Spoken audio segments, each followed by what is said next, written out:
Hello, everyone. Good morning, good evening, I guess, depending on where in the world you're joining from. This is Srinivas Atreya from Cigniti. And today I'll be talking about Industrial Metaverse and sort of its usage using AI and extended reality and techniques like that, and to see how it influences the entire manufacturing industry, right? That's the scope. The idea is to talk about metaverse, how it is influencing the manufacturing space, and how AI can kind of bring it all together. That's what I'm going to be talking today. Okay, moving on to the next slide. So what is the industrial metaverse, the what and the why? We'll spend a little bit of time there. We'll talk about extended reality, the various components of extended reality, role of AI, because AI is going to be probably one of the key technologies involved in making this a success. We'll also be talking a little bit about the potential use cases and the future. How does the future look like? Yeah. So that's essentially what we will be doing. And if you have any questions or anything like that, please feel free to kind of stop me anytime. It's okay. You don't need to wait till the end. So what is the industrial metaverse, right? It's a combination of Web3 technologies, right? And the real core difference is, as compared to Web 2.0, this is going to be three-dimensional. So it's going to be a lot more immersive in its nature as compared to our current Web 2.0 technologies. And it's going to comprise of things like extended reality, virtual reality, augmented reality, IoT, AI, and we'll touch a little bit about each one of these things as we get along. But all of these are going to be key pieces of technologies as we move to the more immersive metaverse. Yeah. The whole idea about industrial metaverse in particular is to be extending the consumer metaverse onto the industrial space, because today a lot of the hype that you see among these virtual reality techniques or technologies is on the consumer side. But what we believe is that a lot of the real value will be on the industrial side of the story, and that's what we will be talking about today. There are a few ways in which you can kind of distinguish it as being an industrial metaverse, right? It has to be universally available, so which means it's always on, support a large number of users, actually unlimited, but a large number of users, be real time, and which is critical, right? Because you can't have this run in any sort of batch modes. Allow for commerce and be interoperable. Allow for commerce meaning people can actually do transactions on this platform, which is critical, right? Because that's when you see the internet taking off. If you kind of see the advent of internet before commerce and after commerce, it's kind of pretty evident. And we believe it will take the same trajectory even for the metaverse. And be interoperable. Again, this is key. One of the reasons the internet is what it is today is because it's interoperable, because no one person owns the technologies that actually make the internet work, right? It's a combination of techniques, and it's completely interoperable. We believe the metaverse of the future, especially the industrial metaverse, will also be the same. There will be a lot of vendors facilitating this, but it'll not be kind of controlled by anyone. Moving on, I guess, why should we care about this, and why should we care about this now? At the end of the day, it's about the numbers. And if you kind of see the projections, I think the projections speak for themselves, right? So you're looking at, metaverse market is upward of $1 trillion by end of 2030. That's reason enough. And then if you look at the market share by industry, you see that it's media and entertainment that's still going to be kind of leading most of the spend. But then you kind of see aerospace and defense and automotive and a lot of process manufacturing that's also going to get in there, and which is what we are going to be targeting in this talk. Of course, the major part is going to be media and management, but manufacturing is going to pick up pretty soon. Yeah. And in terms of market share, it's still going to be the United States. It's going to be North America, really, not just the US. The US and Canada and the entire North American market, that's going to carry a bulk of the market share. But then Asia Pacific is really catching up, right? If you actually see the numbers here, Asia Pacific is very, very close to Europe. And that's where you'll probably see the maximum growth per se, because that region is really up and coming, and we'll especially see a lot of this industrial metaverse type technologies catching up in the Asia Pacific, right? Countries like Japan and Vietnam and Malaysia and China and Philippines and all of these countries, right? So this is where you'll be seeing a lot of these technologies that are going to mature over the next decade or so. Okay, so let's get some definitions out of the way, so to speak, because there still is some confusion. People do get confusions about these technologies. So virtual reality users are fully immersed, right? So it's a fully immersive technology, and I think the earliest adopters of VR is the gaming industry. It's still the gaming industry. Most games, especially today, when you talk about Oculus and all of that, they're actually going a little beyond VR, but their base was all within virtual reality. In mixed reality, now this is where the next revolution is kind of happening, right? Digital and real world objects can kind of coexist with one another. It requires an MR headset and a lot more processing than VR, right? This is where the Oculus headset is kind of moving into. It's sort of a mixed reality sort of world where you can have both digital and real world objects that can coexist with one another. Augmented reality is where virtual information objects are overlaid on the real world, right? So you have the real world and then you have virtual objects overlaid on top of it. You know, Google did some fun stuff in the space. Pokemon Go is a classic example. I think it got very, very popular. You know, people were kind of scouting for these eggs and stuff like that all over the place. My son used to drive me nuts playing this, but anyway, so that's augmented reality. So the difference really is virtual reality, you're completely in the virtual environment, right? You are fully immersed just in the virtual environment. You have nothing to do with the real environment. Mixed reality, you know, both exist, right? You have the virtual world and the real world, and they can kind of interact with each other. This is where a lot of the revolution is sort of happening, because this requires a lot more processing on the devices and things like that. And then you got augmented reality, where you have virtual objects, but then they're placed in a real world, and you can navigate through the real world interacting with the virtual objects. So that's the augmented reality world, right? So I just hope that kind of gets some basic definitions out of the way. Okay, so traditionally, a lot of these sort of technologies have been thought to consumer facing, right? So most technologies, when they start, they're about end users, about maybe games, or about how media content is delivered to you, Netflix or YouTube or whatever. But in reality, a lot of the impact will actually be found on the supply side.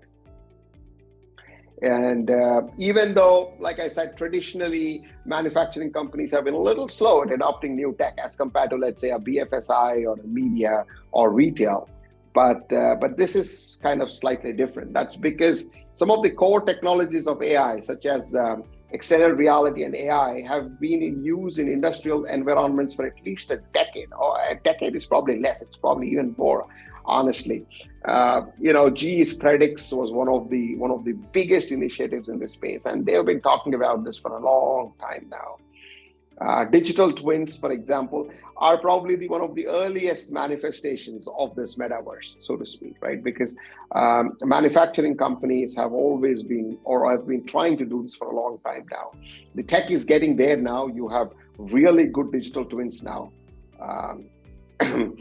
That can, especially in the discrete manufacturing space, right? Process manufacturing is still a little bit difficult, but on the discrete manufacturing side, they've definitely got these things up and working. What's a digital twin? Digital twin just is what its name implies. It's a digital sort of avatar of whatever that real world manufacturing system is, whether it be a boiler or whatever else. You create a digital twin of it, and then you kind of simulate the processes that the real machine undergoes digitally, and then you kind of see what are the effects and after effects and try and optimize it digitally first before you actually start optimizing it in the real world. So it's definitely a lot faster and a lot cheaper, right? GE did a lot of work around this with aircraft engines, in trying to simulate engine responses to various situations and things like that. And there have been numerous examples actually in this. Siemens did a lot of good work too. Extended reality has been used to maintain equipment and piping. Yeah, exactly. So extended reality, because you really don't want people getting into hazardous situations, right? So for example, there was this Indian oil major that I worked with a few years back, where they had to clean up these oil tanks, once in a decade or so. And it's a very, very hazardous operation, right? You don't want people actually getting down into those huge tanks to clean them up.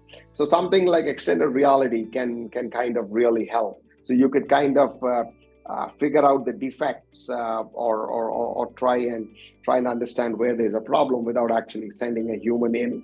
And this is true in all sorts of piping systems, especially piping hazardous materials and things like that.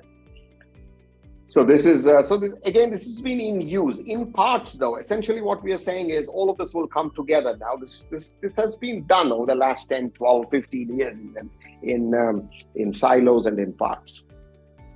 As part of the industrial metaverse, the key thing is it's going to be real interactions, right? Real-time interactions, not just something that was seen there and a human does something and then you get a response back after some time. No, this is going to be absolutely real-time between humans and machines enabled at scale. Now, this is technically still challenging, right? It's not so easy to kind of do this. Imagine a situation where you've got thousands and thousands of IoT sensors, and you've got all this data, and you've got a digital sort of an avatar or a digital twin, and you're doing something like this, and you're getting real-time feedback from the actual machinery of whatever you're kind of doing. And if you can put this in at scale, which is, let's say, a lot of humans are now collaborating on doing this at the same time, that is really going to, that's really challenging one, but definitely, if you can achieve it, it changes the very face of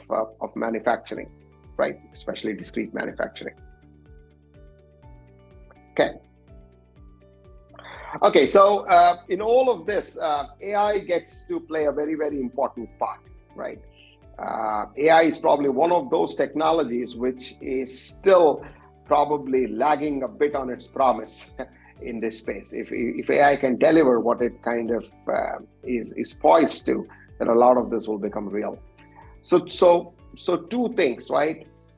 Number one, the two basic techniques that I feel will change the way this industrial metaverse will come to life. One is self-supervised learning. So what does this mean?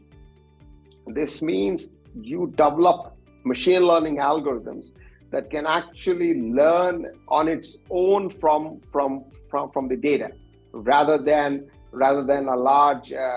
having a human in the loop, kind of labeling or annotating every single thing, because this kind of liberates the process, right? Because discrete manufacturing data, you have a lot of data that's coming out, especially when you have IoT sensors and twins and things like that. To actually have humans labeling this level of or this amount of data is just not practical. It just won't happen. So we have to find out innovative ways to do this, and self-supervised learning, at least in my opinion, is one of the more promising areas to kind of do this. And to be honest, this is not something new, right? We've already done this very, very successfully, especially in language modeling. Large language models, LLM models today that you see are largely self-supervised in that sense. So we are already pretty kind of successful We're also doing it pretty successfully with video. We're starting off with audio, so we're doing it across a lot of cognitive data streams.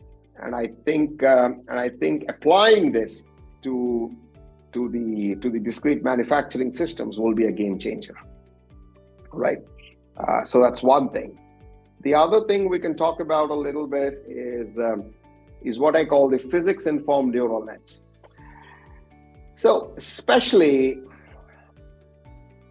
the problem that happens in a lot of sort of industrial metaverse or industrial scenarios is we do not get a lot of the false data, right? Fault data. For example, these machines work at high levels of accuracies. If you're trying to have a system that kind of understands or is able to self-diagnose its faults, ideally an AI system needs to have a lot of data about those faulty scenarios for it to learn those sort of scenarios. But essentially, the systems do not fail a lot. That's the whole point of having these systems. So how do you now train systems that know when something is failing? That's a big problem, right? And one way to do that, and probably the most successful way to do that, is physics inspired or physics informed neural nets, right? Because we talk a lot about generative models today. Generative models are all the rage today, starting from, I don't know, DALL-E to GPT-3 or whatever. But the problem is a lot of these generative models just hallucinate reality, right? They don't always tell you the truth. They tell you reasonable stuff, but not necessarily the true things. And one way to kind of make sure they kind of give you the data that you really need is to pre-program them with the physics that we already know, so that they don't have to waste time or learning from all the data that's kind of required to learn that physics on its own, right? So for example, if you know that ice floats on water, for example, then you don't need that particular ML algorithm to now give tons of data about ice and water to figure out that, oh yes, ice actually floats on water.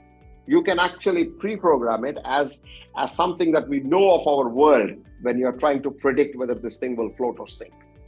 So I'm just saying, whatever physics you kind of know, you can kind of pre-program the neural net rather than having it learn from data. That just means it can learn from lesser data and it can learn more useful things. And even on the generative side, it'll tend to be very, very useful.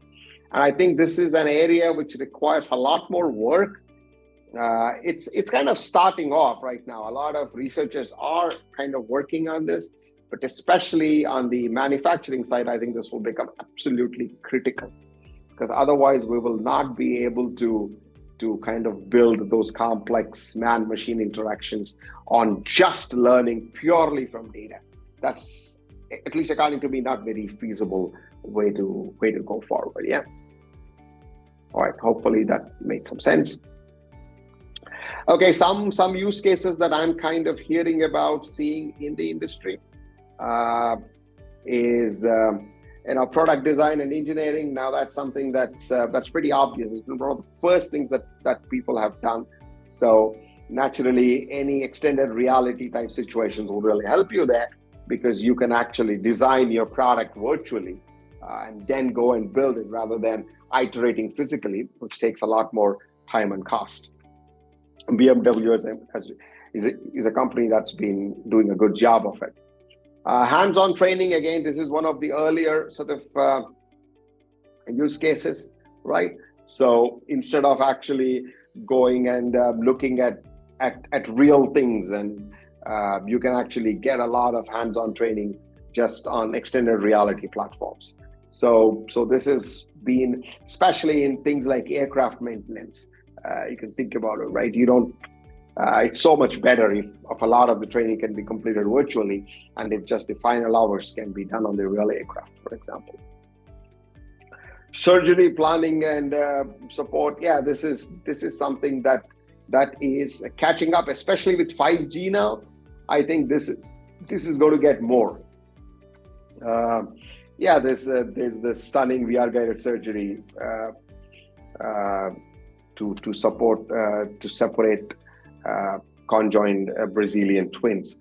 There was also one just recently. It was on a banana, though. It was very recently advertised. There was a surgeon in London operating on a banana in California. So using robotic assistance to perform this. This is again going to catch on a lot, especially in a large parts of the world where a lot of specialized surgeons and specialized surgery equipment are not available today. So you can actually do this. Employee onboarding. This has become very, very famous, especially during the pandemic period, right? Because when nobody was coming to office, you want to onboard employees. How do you do that? Actually, a very large US IT major did this. There was this project that I was a part of, working with them, where we kind of did this, where the whole idea was to kind of see to build a virtual platform where employees can be onboarded, giving them as realistic an experience as possible, considering that they were all probably hundreds and thousands of miles away. So this is again a use case that was always there, but really caught on during the pandemic, and I believe it'll get on further because hybrid working models are going to be the reality now. I don't really see full-time office work coming back anytime soon, any which way. Repair and maintenance, this is again very, very critical, because if you're someone who is kind of trying to do something with a part and you need some expert help, you don't really need the expert to travel to your location. Rather, he can virtually see whatever is going on, and he can provide his comments or his expert guidance to the person who is doing it. Again, these are absolutely like business model changing type innovations, right? So imagine, especially in things like aerospace or defense or any one of those sort of sectors where expertise is coveted, very, very expensive. There are not many experts for any of these equipment, any which way. If they can virtually help and diagnose this, then this is something that will be of interest to people. Right, looking ahead, I think the future is bright. The future is absolutely bright, and I think the critical AI is in the critical path. And if we can solve a few of those AI, I won't call them problems, but challenges, then I guess this is going to revolutionize. This is going to be bigger than the last industrial revolution, honestly, if you ask me. So it's going to lead the next wave of human to human and human to machine interactions. It's already here. It's not like it's not there, just that it's going to get increasingly better over the next decade. And innovative organizations are already building process. It's time to work on the process and the human side, so that they are finally ready when this technology is there, right? Because doing your human and process engineering usually takes a lot more time and is a lot more difficult in organizations as compared to on the tech side. And I just want to sign off saying we at Cigniti are especially excited with the opportunities here. And we here in our labs are definitely working on self-supervised learning and physics-inspired neural nets. In fact, physics-inspired neural nets is going to be one of our focus areas for the forthcoming year. And thank you all for listening in. Hopefully this was useful. Thank you.